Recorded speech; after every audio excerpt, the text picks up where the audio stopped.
So, Kerry, our next dimension is execute and deliver. And we've identified three capabilities here: delivery and learner preparation, manage learner engagement, and facilitate learning. Now, some may think that it's just about facilitating the learning, but I'd like to step through all three of them. Could you expand on delivery and learner preparation for us, please? Absolutely. So delivery and learner preparation is all about, before you or to prepare yourself. So it's reviewing and making sure your materials are up to date, your session plans will flow, and create your back activities and resources to support the to support the delivery of your workshop. So And when we talk about the delivery of the workshop, we're really, are we focusing in on the goals, the objectives, as well as all the logistics of what needs to make a program like that happen?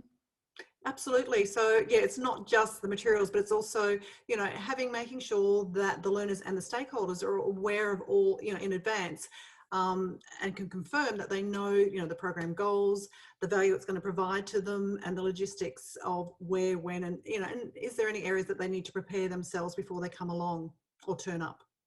And Kerry, what part does the learner's mindset play in this? Because obviously they've got to step out of their day-to-day role and their work to engage in some of these learning pathways. Is that a factor in learning, delivery and learner preparation? Yeah, absolutely.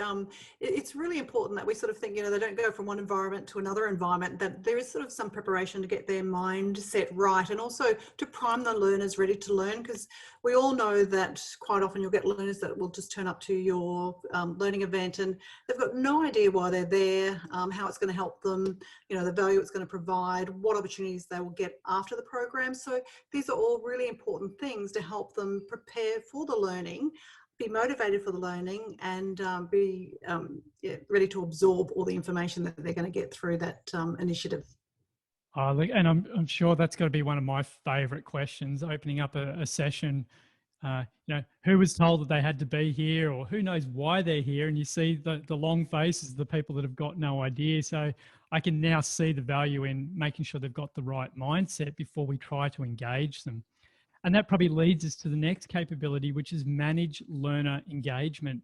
Do you mind expanding on that and giving us a bit more understanding of what that means? Yep, it covers a range of things. So, one of the things is checking your learning environment. So having a look at any factors within the room or the setup that could, impact the learner's safety, and make sure that we sort of fix those before the learning sort of happens. So it's sort of stepping back and putting ourselves in the learner's shoes, and sort of checking out the room and the environment from their perspective. It could also be thinking about the learner themselves. So, quite often they might sort of come along and they might be a little anxious. As we said, if they're not primed or ready for the learning, they may not know why they're there. People hate the dreaded role plays, so they might be fearing, those sort of activities. Oh, they're swear words now, aren't they? Role play. We can't say that anymore. Yeah. Yeah, we tend to use a range of different ones. We sort of, what is it, skills application and things like that, to avoid the actual role plays. Yeah. It's important that we're sensitive to their energy levels. If they become disengaged, we need to sort of, divert or adjust our learning activities to sort of bring them back on board, but sort of just being, aware of where they're at, and sort of make sure that we also manage any disruptive behaviour, because if that's going to impact the learning for the others and the outcome, we need to sort of be able to address it effectively when that does occur. It does sound like we're having a deeper consideration these days for the learner themselves, not expecting them to just show up. Do we get down to the level of addressing risks that could prohibit the person from learning? Yeah, absolutely. It's monitoring what could be the potential risks that's going to impact the learner. So, and then having a think, it's sort of that plan B. So, what are all those options I could come up with if this does happen? I'm ready for it. So it's not just, oh gosh, I thought that might have happened, and I was thinking I would do this, but making sure that we do consider those, and we're prepared. And maybe some of us with experience may take that for granted, but what I'm hearing now in the capability framework is that we're actually making that part of a defined part of our role, so that the learner knows and feels that they have been considered and that we are managing that process with them.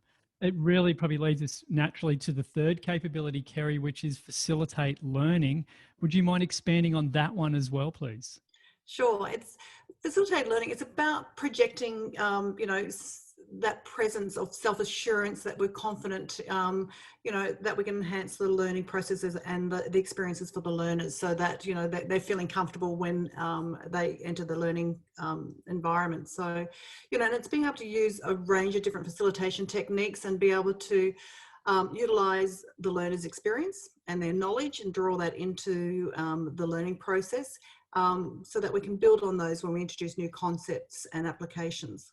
Very sorry, some people may not like hearing this, but does that mean that we can no longer be a one-trick pony and just get up there and teach and preach? Is that what we're saying, that we've gone beyond that now?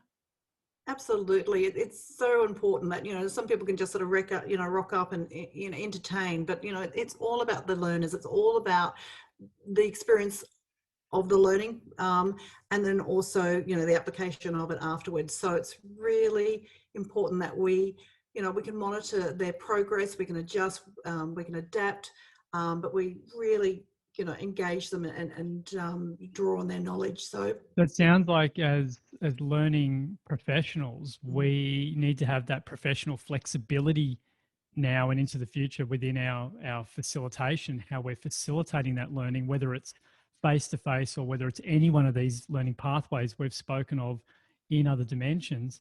And particularly when you say that monitoring their progress and providing feedback, the ability to flex with that and keeping the learner top of mind really sounds like the focus of this whole dimension. absolutely. It's sort of, it's the engagement, it's keeping them on track, it's sort of whatever our outcomes. How do we make sure that we, facilitate and negate the whole series of activities to get them to where they need to be? And also that it's sort of like it's a tailored, to suit them and their work environment as well. So it's sort of really important that we do keep an eye on their progress and make sure that, the pace, the activities, everything is relevant and keeping them sort of engaged throughout. Wow, Kerry, thank you. I know that's only a brief dive, and in a moment we'll go into the deeper dives with the mentors, but really gives a different perspective on execute and deliver, that it's not just about pitch the circus tent, put on the show and go.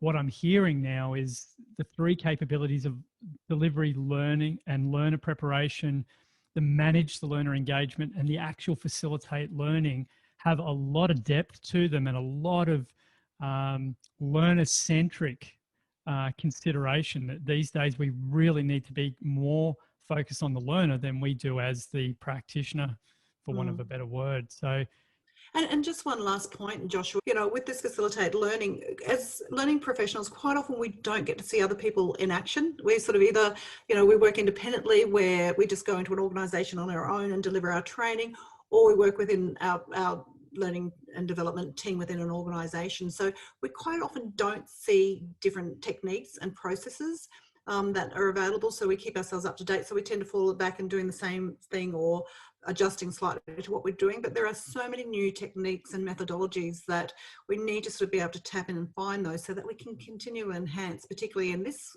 component, because it's really important. It's about the learner, it's about keeping them engaged and making sure that they achieve those learning outcomes. So really important capability. it's just made me realize the obvious, that the certified learning professional, the certified virtual, enable us to have that experience of getting peer review and seeing what our peers are doing, so we keep expanding ourselves. I'm realizing how much depth there are to these capabilities, particularly this one of execute and deliver. So thank you. You make a really good point there. But I've just connected the dots, that those processes that we have available enable us to expand beyond our own limitations of what we've learned and become better for the learners. So Kerry, thank you again for giving us that overview. We really look forward to doing the deep dive now with the mentors on each of these three capabilities for execute and deliver. Yeah. Thanks, Joshua.